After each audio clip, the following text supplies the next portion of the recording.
بسم اللہ الرحمن الرحیم الحمد للہ رب العالمین الصلاة والسلام علی سید الانبیاء والمرسلین وعلی آلہ واصحابہ واہل بیتہ اجمعین آمین۔ السلام علیکم ورحمۃ اللہ وبرکاتہ۔ عزیز طلباء و طالبات،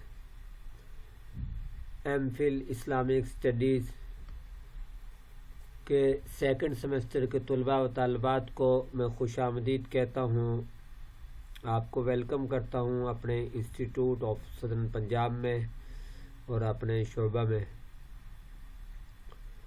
امید ہے آپ خیریت سے ہوں گے۔ اللہ تعالیٰ ہم سب کو اپنی حفظ و امان میں رکھیں۔ عزیز طلباء، ہمارا سبجیکٹ ہے اجتہادی research in the modern time, یعنی اسے کہہ سکتے ہیں عصر حاضر میں اجتہادی تحقیق۔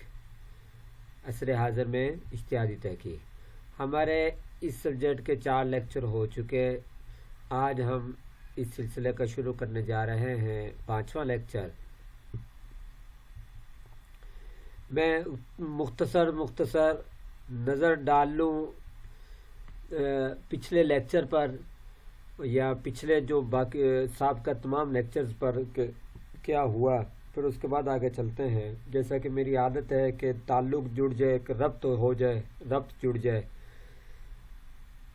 اگرچہ آج ہم نیا موضوع شروع کر رہے ہیں اور وہ موضوع ہے معاشی مسائل، لیکن اس سے پہلے کیا تھا اس پر ایک نظر ڈال لیتے ہیں کہ اس سے پہلے ہم نے اجتہاد کے حوالے سے کچھ چیزیں دیکھی، آپ کے سامنے ہے، اور اس کے علاوہ سیاسی مسائل میں ہم نے حکومت کا مفہوم سمجھا، حکومت اور سلطنت کا اس کی ضرورت اہمیت سمجھی، پھر اسلامی تناظر میں اسلام کا نقطہ نگاہ کچھ دیکھا کہ اسلامی ریاست، اسلامی حکومت کے حوالے سے کیا نقطہ نگاہ رکھتا ہے، کیا موقف رکھتا ہے، اس حوالے سے بات ہوئی۔ اس میں بتایا کہ یہ اسلام کا ایک تقاضا ہے، قرآن کریم کا ایک تقاضا ہے کہ دین کا غلبہ ہو، اور دین کے غلبے کے لیے کسی سلطنت کا ہونا ضروری ہے، کسی حکومت کا ہونا ضروری ہے۔ تو لہٰذا مسلمانوں کے پاس ایک سلطنت اور حکومت ہونی چاہیے۔ اور یہ بھی بتایا کہ حکومت کس طرز کی ہو، دنیا میں مختلف طرز کی حکومتیں چل رہی ہیں، یہ سب ماضی میں چلتی رہی ہیں، کس طرز کی حکومت ہو، اس حوالے سے بات ہوئی تھی کہ اسلام نے واضح طور پر کوئی نص جاری نہیں کی جو یہ بتائے کہ کون سا طرز اسلام چاہتا ہے۔ کچھ اشارے دیے ہیں، جیسے کہ یہ ہے مشورہ والی، باقی مختلف مثالیں موجود ہیں ماضی کی ہماری اسلامی تاریخ میں، مختلف انداز کی، یعنی جس میں جمہوریت کا بھی کچھ رنگ نظر آتا ہے، مشاورت کا، کونسل کا بھی رنگ اور تاریخ ملتی ہے، ملوکیت بھی ملتی ہے، خلافت بھی ملتی ہے، سب چیزیں ملتی ہیں۔ الغرض یہ بتایا تھا آپ کو کہ یہ اجتہادی مسئلہ ہے۔ اس میں یہ دیکھنا ہے کہ دور حاضر میں سب سے بہتر صورت کیا ہے۔ اس پر کچھ بات ہوئی تھی، یعنی ان امور پر، ان ٹاپکس پر۔ اس کے علاوہ چونکہ آپ کو ان کے بہت ساری اسائنمنٹس دے دی گئی ہیں، تو یہ اسائنمنٹ سے بہت ساری چیزیں واضح ہو جائیں گی، نکھر جائیں گی، تو اس لیے میں نے سوچا کہ اب اس پر میں مزید بات نہیں کرتا، اب اس پر میں بات کرتا ہوں اگلے ٹاپک پر، اور وہ ہے معاشی مسائل۔ معاشی مسائل، اس کو ہم حصول رزق اور تجارت بھی کہہ سکتے ہیں۔ حصول رزق اور تجارت، معاشی مسائل یعنی جس کا میں نے آسان مفہوم بتایا، حصول رزق یعنی رزق کا حصول اور تجارت۔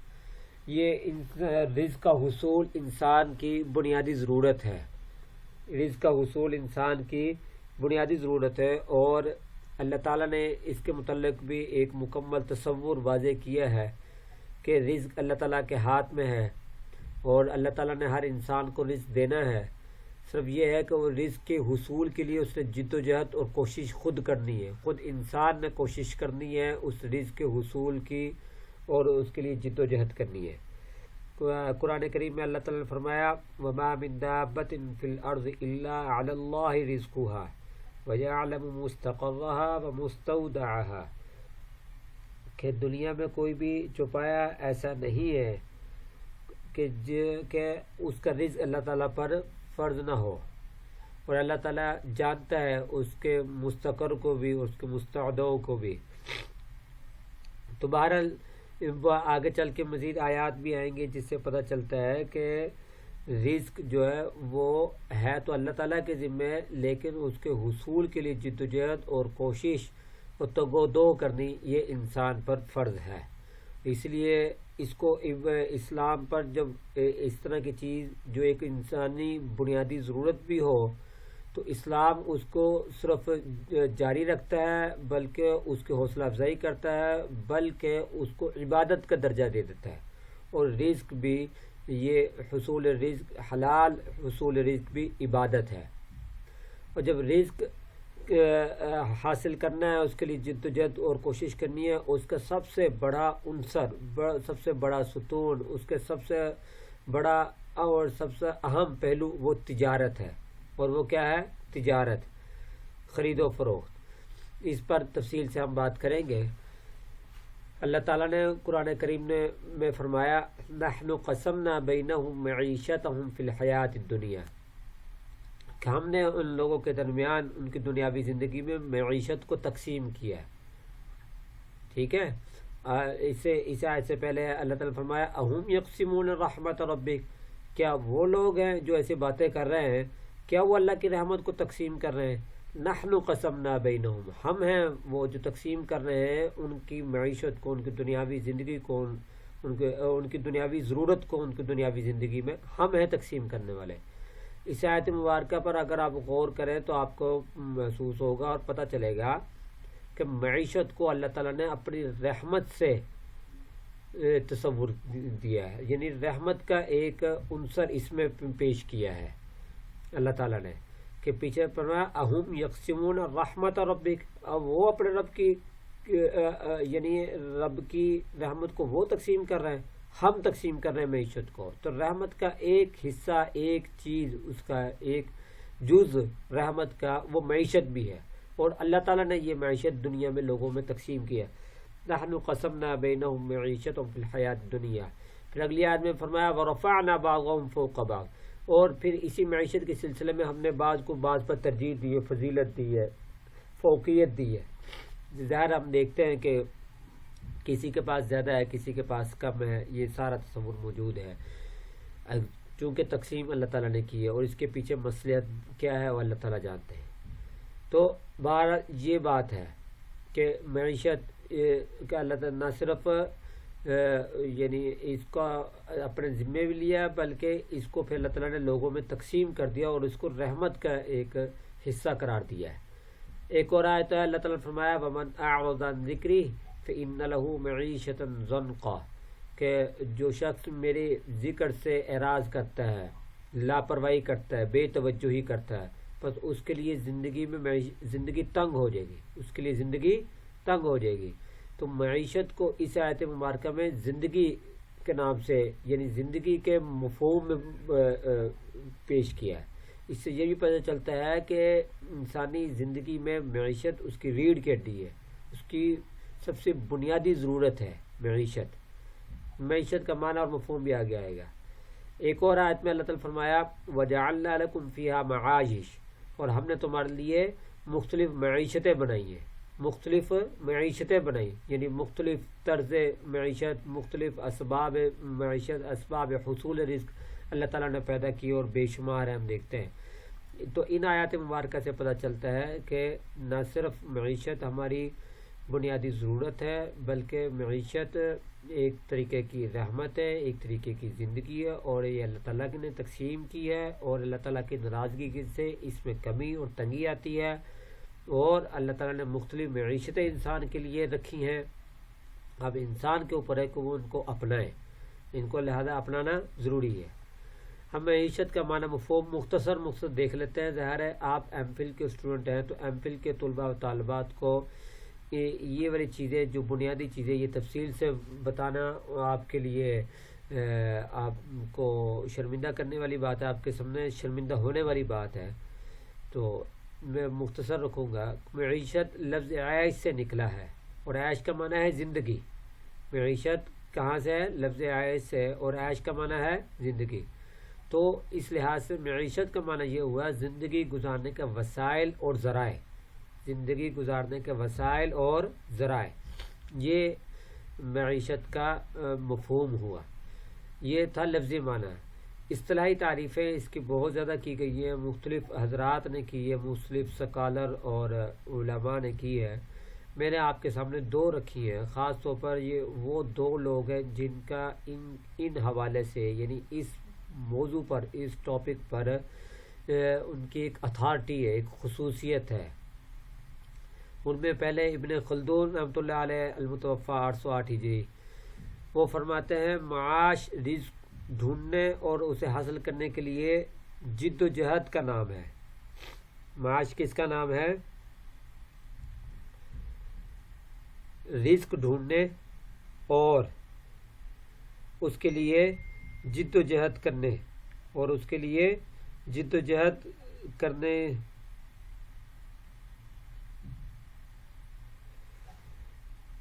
جد و جہد کا نام ہے. رزق ڈھونڈنے اور اسے حاصل کرنے کی جو جد و جہد کی جاتی ہے اس کا نام کیا ہے؟ معاش ہے.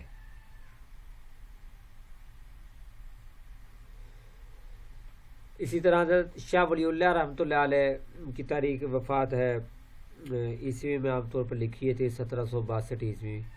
وہ فرماتے ہیں ارتفاق ثانی کے باب میں افراد معاشرہ کے اشیاء کے باہمی تبادلہ، افراد معاشرہ یعنی معاشرے کے جو افراد ہیں ان کی اشیاء کا باہمی تبادلہ، ایک دوسرے سے معاشی تعاون اور ذرائع معیشت و آمدن کی حکمت سے بحث کرنے کا نام علم معیشت ہے.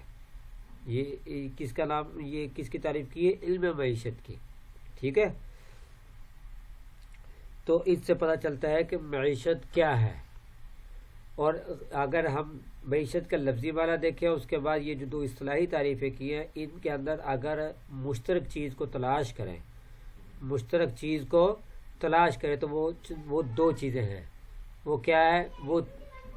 وہ دو چیزیں ہیں، نہیں بلکہ میں کہوں گا تین چیزیں ہیں. تین چیزیں. نمبر 1 سرمایہ، نمبر 2 محنت، جسے یہاں کہا گیا نا کہ رزق ڈھونڈنے. تو رزق بنیادی طور پر یہ سرمایہ ہے، اور ڈھونڈنے اور اسے حاصل کرنے کے لیے جد و جہد یہ کیا ہے؟ یہ محنت ہے. تیسری صارف کی ضرورت، کہ معاش صارف کی ضرورت. تو یہاں اوپر بھی لکھا زندگی گزارنے کے وسائل اور ذرائع. وسائل یعنی اس کی ضرورت، یہ آ جاتا ہے اس میں محنت میں اور سرمایہ میں، اور ذرائع بھی اسی طرح. شاہ ولی اللہ رحمۃ اللہ علیہ کی تعریف میں الغرض یہ تین ان تعریفوں سے یہ تین چیزیں نکل کر آتی ہیں، جو کہ معیشت کے میدان میں بنیادی طور پر یہ تین چیزیں شامل ہیں. کیا؟ نمبر 1 سرمایہ، نمبر 2 محنت، نمبر 3 صارف کی ضرورت. یہی وجہ ہے کہ جب ہم معیشت کا باب شروع کرتے ہیں، معیشت کی اسٹڈی شروع کرتے ہیں، تو اس کو دو حصوں میں تقسیم کرتے ہیں. ایک ہے فلسفہ معیشت، ایک کیا ہے؟ فلسفہ معیشت، اور ایک یہ ہے کہ اس معیشت کے مطابق قانون سازی، اس کے مطابق قانون سازی. فلسفہ معیشت میں یہ چیزیں ہیں جو آپ کے سامنے میں اب ذکر کر رہا ہوں، کہ معیشت کیوں ہونی چاہیے، معیشت کی ضرورت کیا ہے، اس کی اہمیت کیا ہے، اس کے اخلاقیات کیا ہیں، اس کے اندر کون کون سی چیزیں شامل ہیں، اس کے عناصر ترکیبی کیا ہیں، اس کے ستون کیا ہیں. یہ فلسفہ معیشت ہے. یہی چیز میں ذکر کر رہا ہوں، سرمایہ، محنت، صارف کی ضرورت ہے، یہ اس کا فلسفہ ہے.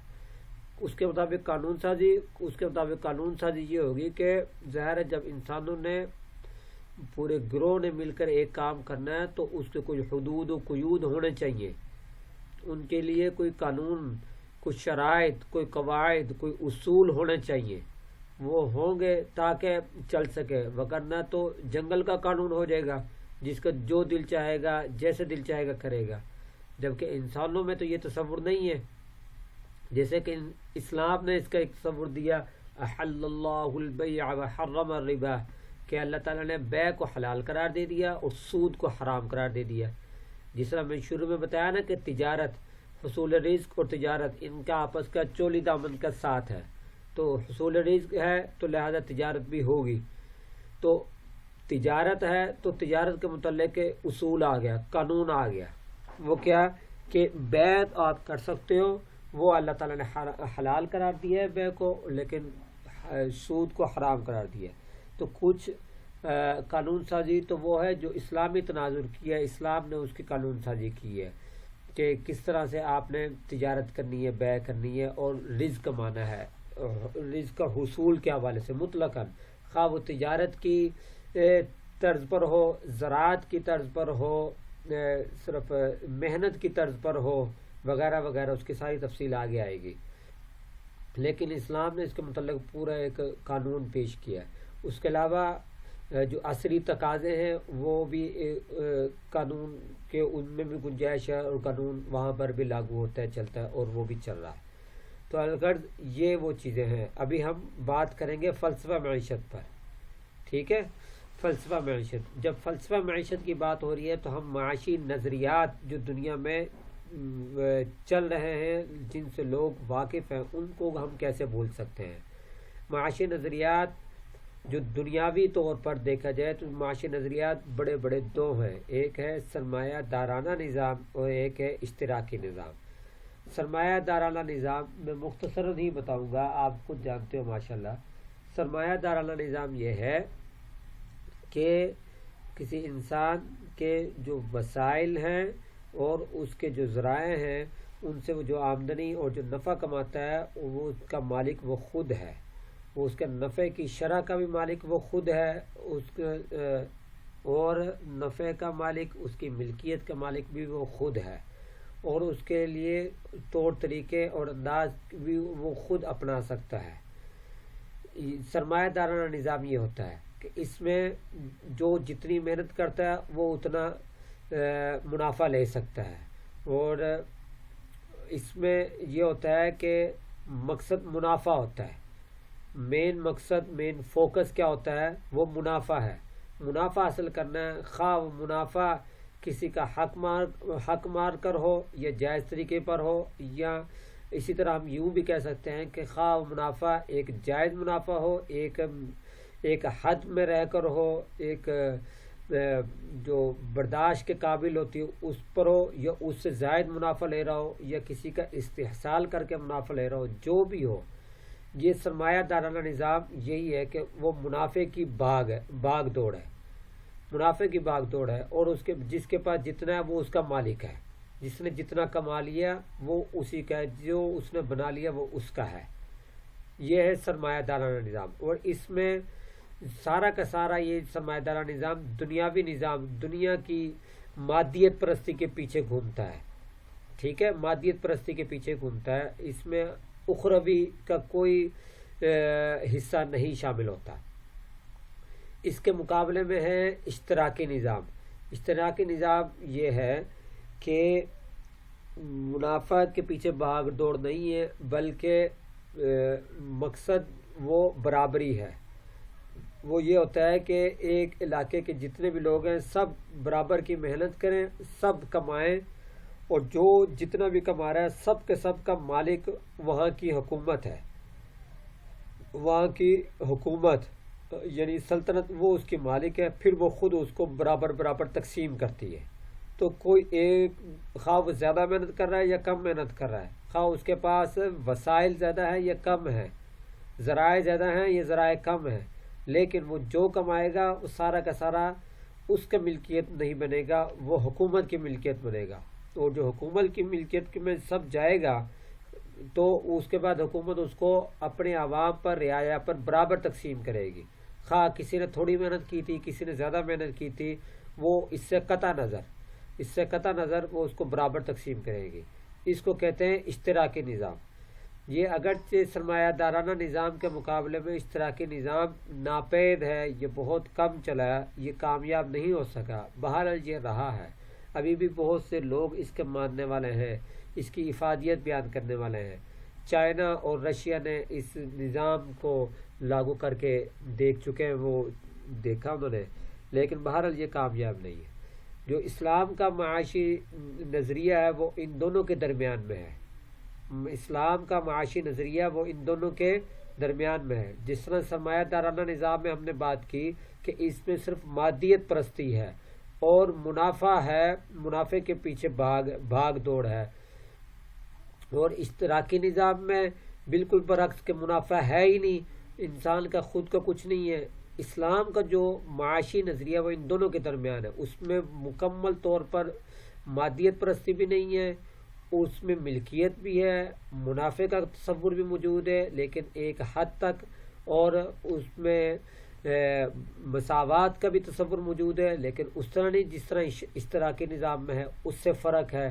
اور اس میں یعنی جیسے میں نے بتایا ملکیت بھی ہے، منافع بھی ہے، لیکن مادیت پرستی نہیں ہوگی، استحصال نہیں ہوگا، اور خاص طور پر اس میں کہ صرف یہ دنیاوی زندگی کے ارد گرد نہیں گھومے گا، اس میں جو اسلام کا معاشی نظریہ ہے اس میں اخروی زندگی کا بھی بہت حصہ شامل ہے، اور وہ اس کا مکمل ایک چیپٹر، یعنی یوں کہہ لو کہ اس کا ایک پورا حصہ موجود رہے گا اس میں۔ ٹھیک ہے، آج کے لیے اتنا کافی ہے، مزید بات ہوگی انشاءاللہ تعالی لیکچر میں۔ مجھے اجازت دیں، السلام علیکم ورحمۃ اللہ وبرکاتہ۔